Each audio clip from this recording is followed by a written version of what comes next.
The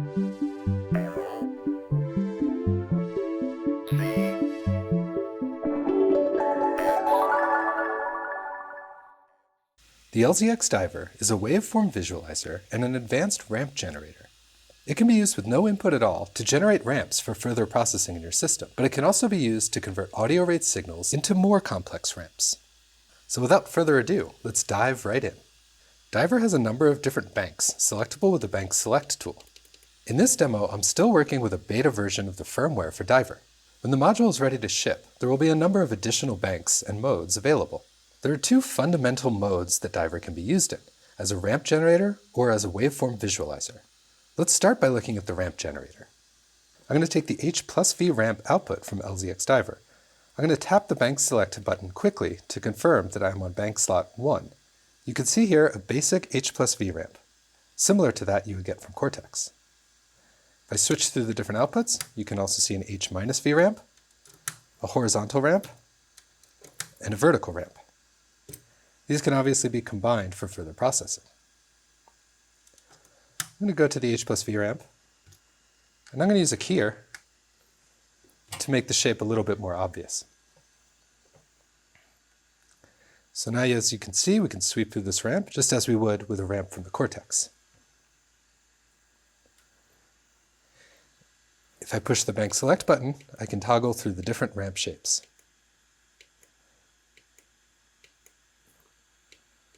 Diver also has a mirror X and mirror Y function.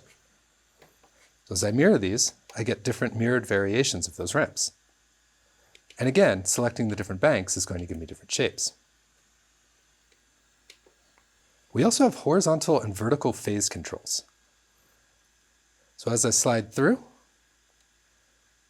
I can position my ramp anywhere I want in horizontal or vertical space.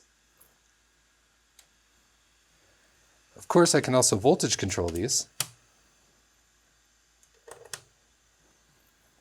by using a low frequency oscillator, or I can use an audio rate signal in the horizontal phase. The vertical phase voltage control input only accepts signals of sub-audio rates, like LFOs or signals from your Escher sketch. We also have a wave input. In ramp mode, the wave input simply sums the incoming signal with the ramp.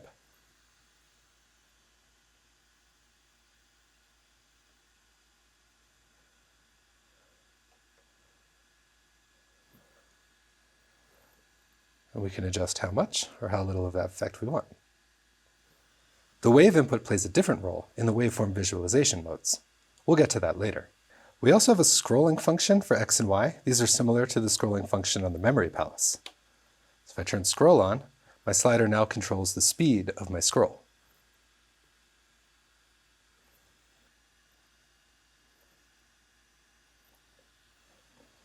It's worth noting that when you're in scroll mode, the voltage control input does not control the speed of the scroll, but allows you to continue modulating the shape of your ramp. So I'll now take a vertical ramp from Cortex, plug that into the wave input, so we can have a few different levels of modulation occurring. Slow down my prismatic ray. Slow down my scroll a little bit. And I can jump through my different ramp shapes. And this should start to give you some idea of the complexity of ramps that are available through the Diver.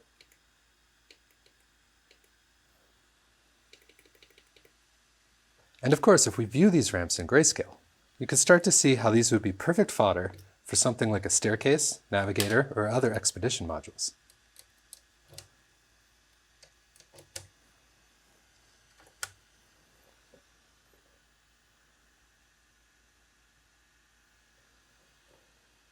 Despite being digital at heart, Diver has a very analog nature in terms of its signal, which is excellent for further processing. While it's certainly a capable ramp generator, Diver has one more very important trick up its sleeve. If we set the Bank Select to one of the waveform visualization modes, the wave input now dictates the shape of the ramp. So Diver can take any incoming audio rate signal and convert it into a two-dimensional ramp. The clearest way to show how this works is to use something like a prismatic ray. So I'm going to go into the wave input, I'm going to take my horizontal ramp output and plug it into the visual cortex. The prismatic ray is set to a fairly slow scrolling speed, and this essentially looks like the output you would expect from something like a prismatic ray, with one big difference. It's moving from right to left instead of up to down. If I look at the vertical ramp, you'll see something that's fairly identical to what we're getting out of the prismatic ray. To demonstrate, I'll take another output from the prismatic ray, so we can see just the prismatic ray, and now we can see what's happening with Diver. Now if I switch to the horizontal ramp, you can see all of a sudden we have movement going from right to left instead of down to up.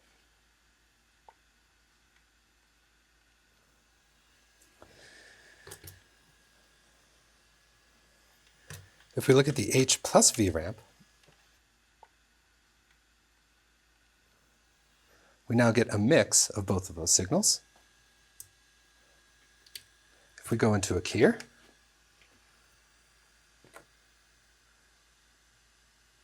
start to get a nice scrolling pattern. The speed of the scroll in this case is dictated by the audio wave coming from the prismatic ray. And of course we can add in additional scrolling in the X direction or in the Y direction. And we can mirror.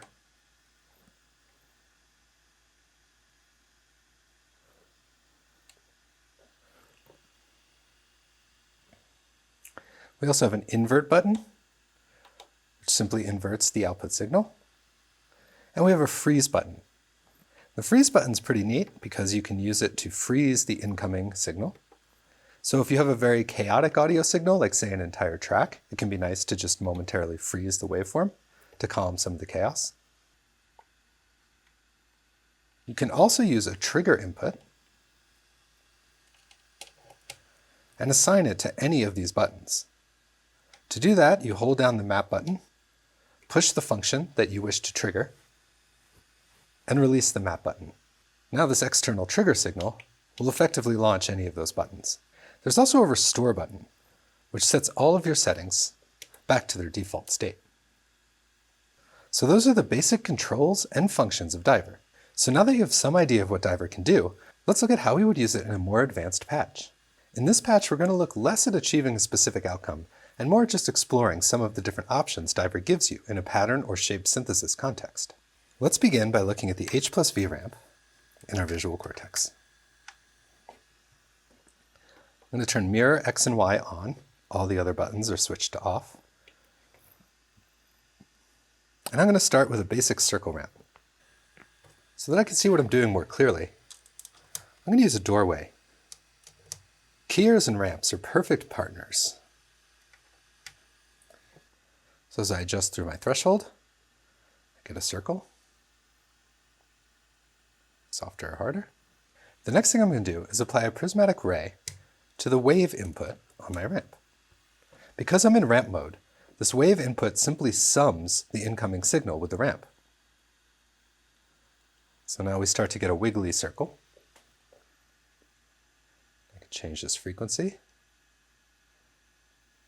Just have something more like a blob.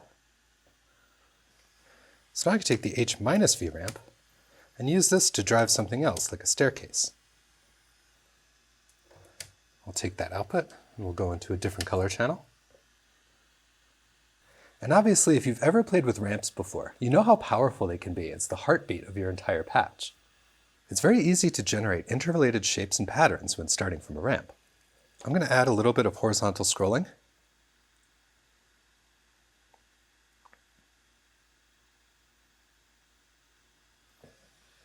And then we could take some of the other Diver outputs and start to use them to modulate different parts of our patch.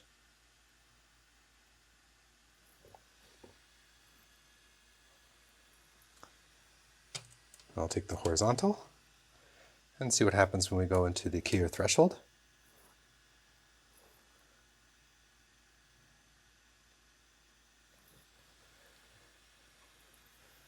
And maybe I'll take another output just to get a little more color. There we go.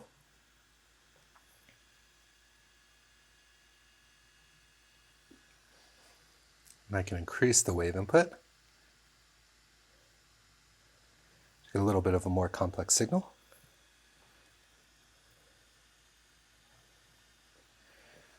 And I can take another ramp from Cortex and go into the H phase input.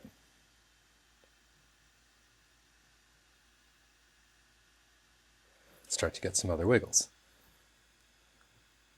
And if I wanted to add additional scrolling modulation, I can do that using the Y slider. And if I turn off mirroring, I'll get something a little bit different.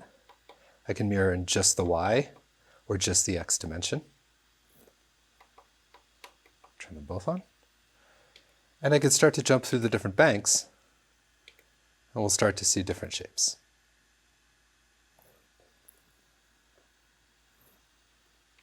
Now when I get to my waveform visualization banks, just get up to that really fast, we start to see a very different result. No longer generating its own ramp, the diver is now using the prismatic ray input to create the ramp.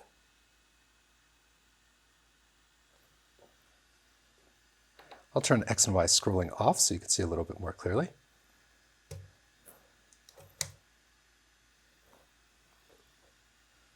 Bring my threshold down. So now you'll start to see very different shapes based on how we modulate the prismatic ray.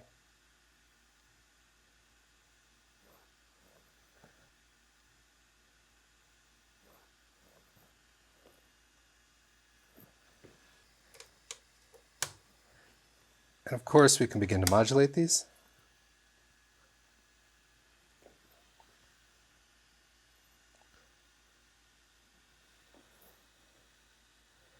And again, by changing our mirror controls, we'll get different results. And we can turn scrolling on and off. We can also choose to freeze certain parts. So we could, for example, hold down the map button, push freeze. So now our trigger input is going to be triggering our freeze command. Let's take another LFO, go into the freeze.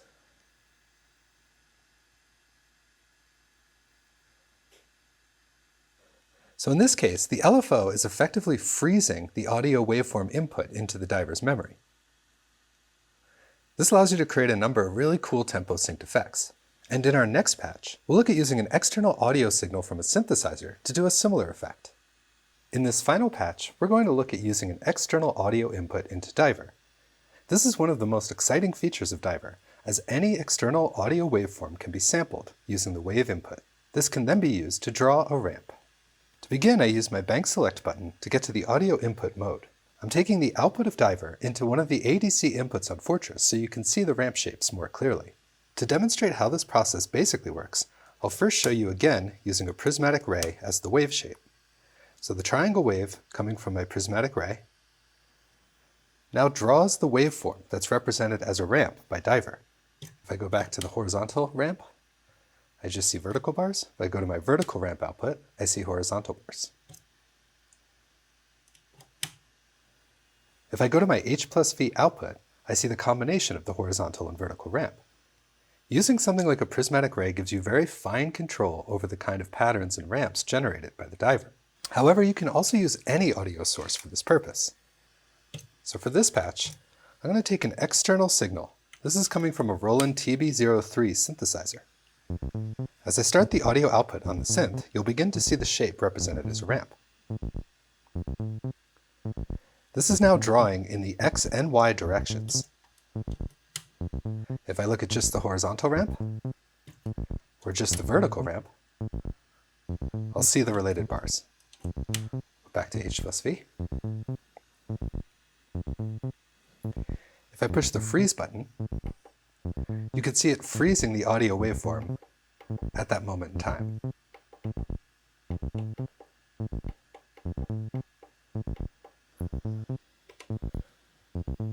So I'm going to turn on mirror X and Y.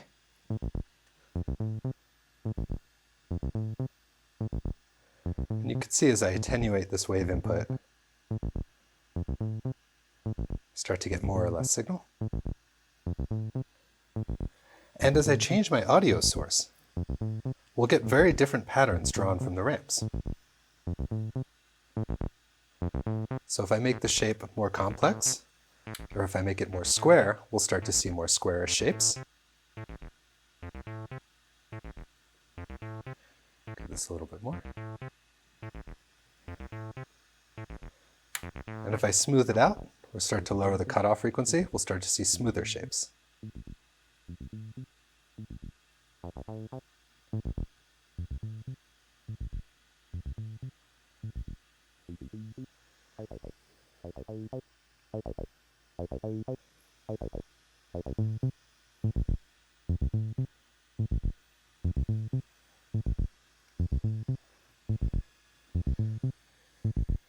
In this case, the synthesizer I'm using has a gate output. I can take that into my map trigger input, hold down the map button, and push freeze. And this will cause the waveform to effectively freeze every time it plays a new note. This is helpful for calming down the patterns. This can also be used with any trigger source. And from here you can apply any additional H or V modulations. So I'll take a little bit of that prismatic ray signal back in to add a little bit of squiggly lines. So in this case, we're using the external audio to directly draw the waveform that's represented in the ramp. We can also go to some of the standard ramp shape banks, such as bank 1, and then use the audio to subtly modulate the ramp shape. So I'll reset everything back. I'll turn my mapping off. So now we're back to our regular diamond shape. And as I increase this audio input, let me select a circle ramp. This is just another way we can use the incoming audio signal. And again, we can combine it with our H-phase inputs, and we still have access to our scrolling functions.